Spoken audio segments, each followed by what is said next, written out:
जय जिनेन्द्र। आज से हम जैन दर्शन का जो श्रावक श्राविका के लिए आवश्यक ज्ञान है जैन दर्शन के संबंध में, इस प्रकार की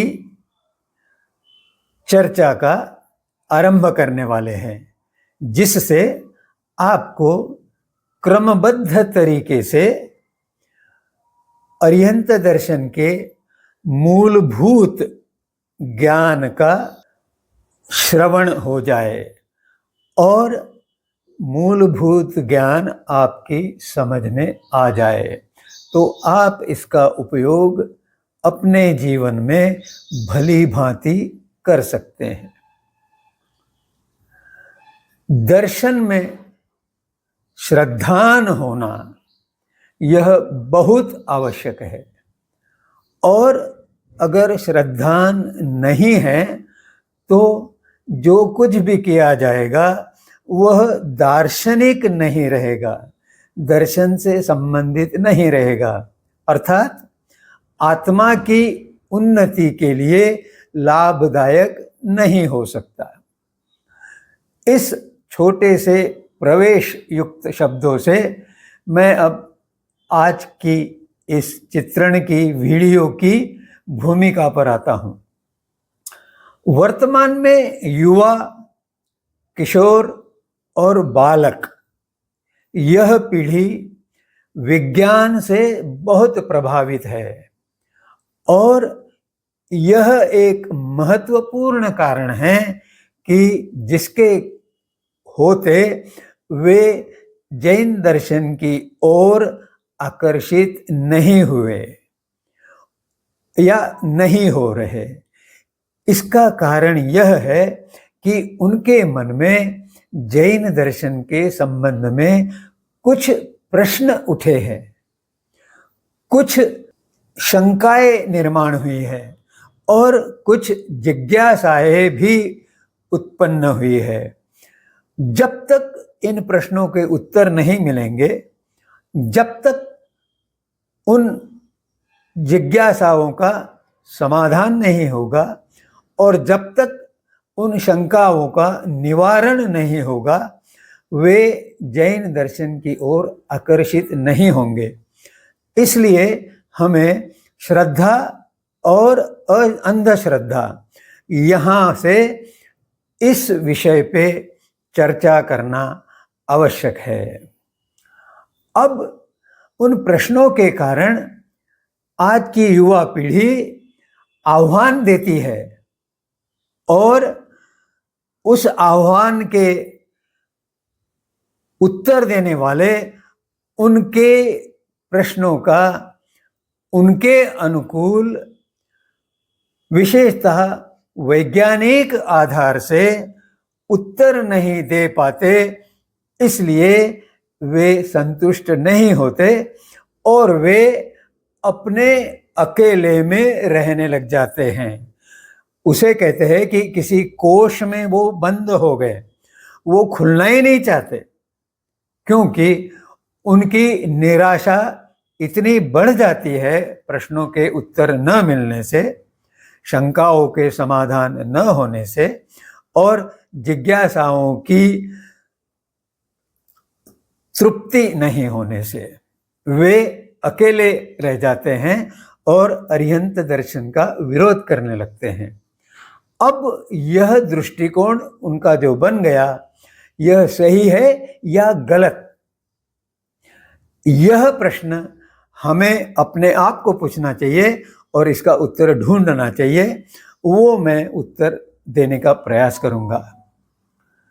श्रद्धा की शुरुआत, श्रद्धा का प्रारंभ विश्वास से होता है, और कभी कभी यह विश्वास अंधश्रद्धा में परिवर्तित हो जाता है। जैसे जैन दर्शन पर श्रद्धा रखने वाले अन्य दर्शनों भी श्रद्धा रखते हैं और धीरे धीरे कुछ मान्यताओं में विश्वास करने लगते हैं, कुछ पूजा पाठ से लाभ होगा ऐसी बातों में विश्वास करने लगते हैं। यह अंधश्रद्धा है। इसमें से बाहर निकलना बहुत आवश्यक है।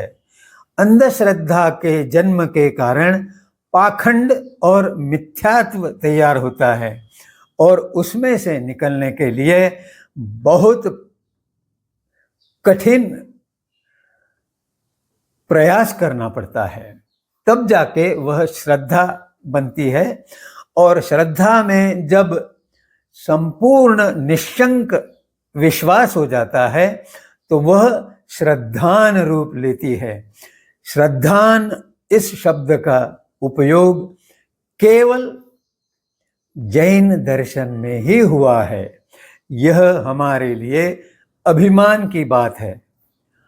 इस भूमिका के आधार पर अब मैं आधुनिक विज्ञान की क्या स्थिति है इसकी कुछ चर्चा करूंगा, क्योंकि आधुनिक विज्ञान की जो कमियां हैं उसको स्पष्ट करने के लिए आधुनिक विज्ञान को भी समझना आवश्यक है।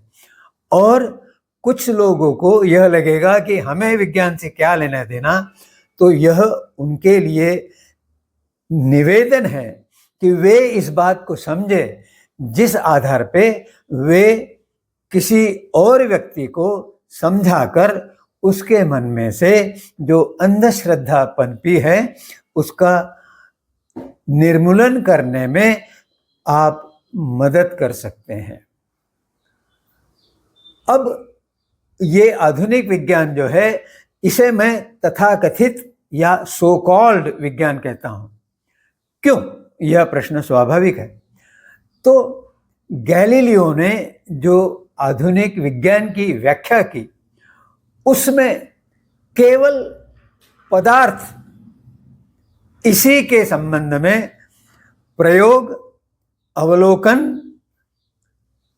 प्रयोग के संबंध में किया गया जानकारी और उसके आधार पर किया गया विश्लेषण और फिर निष्कर्ष, इन बातों का उल्लेख किया। दुर्भाग्य से इस कारण आत्मा इस महत्वपूर्ण वस्तु का बायकॉट हो गया। विज्ञान की परिधि से उसको बाहर कर दिया गया और उसके कारण वह दार्शनिक अर्थात आध्यात्मिक दार्शनिक अभ्यास से वंचित रह गया और प्रत्यक्ष पदार्थ विज्ञान का अभ्यास करते हुए भी उसने कई ऐसी भ्रामक कल्पनाएं पाल ली जिसका अब स्वयं वह भी उत्तर नहीं दे पाता। कुछ उदाहरण बताऊंगा आपको। पृथ्वी, विज्ञान कहता है कि पृथ्वी एक विचित्र कण से फैलाव के कारण उत्पन्न हुई। अब प्रश्न है, अगर इस बात को सही मान लिया जाए तो प्रश्न है कि वो कण कहाँ से आया, वो कण कहाँ था, वह कण उसको विस्फोट उसका क्यों हुआ। इन प्रश्नों के उत्तर विज्ञान देने में असमर्थ है और फिर भी आज की युवा पीढ़ी पृथ्वी को उस कण से निर्मित होना मानती है। वे जैन दर्शन के संबंध में पूछते हुए कहते हैं कि इसका प्रयोग कहाँ है बताइए, लेकिन पृथ्वी के बारे में उसकी निर्मिति के संबंधित कौन सा प्रयोग है इसके बारे में प्रश्न नहीं पूछते। वे विज्ञान पे जो श्रद्धा करते हैं वह अंधश्रद्धा है, यह वे भी नहीं जानते। दूसरा शब्द है ईथर। न्यूटन ने कल्पना की कि प्रकाश के गमन के लिए, गति के लिए एक ऐसा माध्यम आवश्यक है जिसे हम ईथर नाम देंगे। उनके 300 वर्षों बाद आइंस्टाइन, दूसरे वैज्ञानिक, उन्होंने कहा कि ईथर की आवश्यकता नहीं है। अब आज भी आधुनिक विज्ञान ईथर है, ईथर नहीं है, इस झूले में झूल रहा है। ऐसा होने पर भी विज्ञान का आज का विद्यार्थी कॉलेज में ईथर के संबंधित जो जानकारी प्राप्त करता है उसको वो स्वीकार करता है। उसके बारे में कोई प्रयोग है या नहीं, इस संबंध में प्रश्न नहीं पूछता। यह भी उसकी अंधश्रद्धा है। और इससे एक और बड़ा शब्द है अणु। इसके संबंध में मैं आपको बताऊंगा तो आप उछल जाएंगे।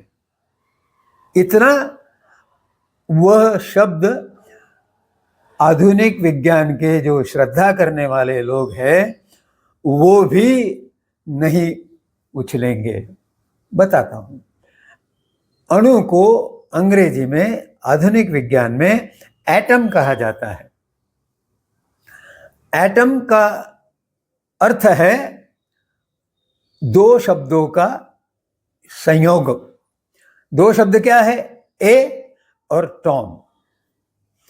ए का अर्थ है नहीं और टॉम यानी काटना। इस प्रकार एटम का अर्थ है नहीं काटना, अर्थात एटम वह कण है जो दो और भागों में काटा नहीं जा सकता, इसलिए उसे एटम कहते हैं।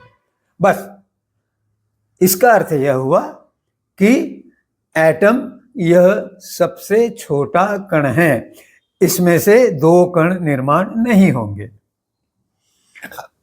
अब जब ये एटम की व्याख्या बनाई गई उस समय लोगों को ये पता ही नहीं था कि एटम अपने आप में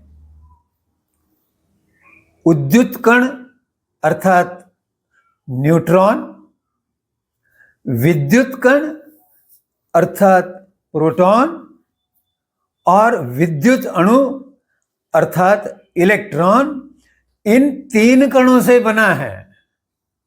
और जब ये तीन कणों से बना हुआ अस्तित्व सिद्ध हुआ, प्रयोग द्वारा प्रमाणित हुआ, उसके बाद भी अणु शब्द की एटम रूप में व्याख्या पुस्तकों से नहीं हटाई गई।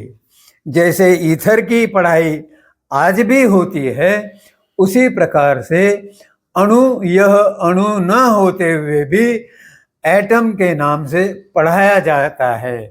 यह अप्रमाणित और गलत बात है, इसका कोई प्रयोग नहीं है। और फिर भी आज का आधुनिक विज्ञान का विद्यार्थी इसे भी स्वीकार करता है, वह भी अंधश्रद्धा है।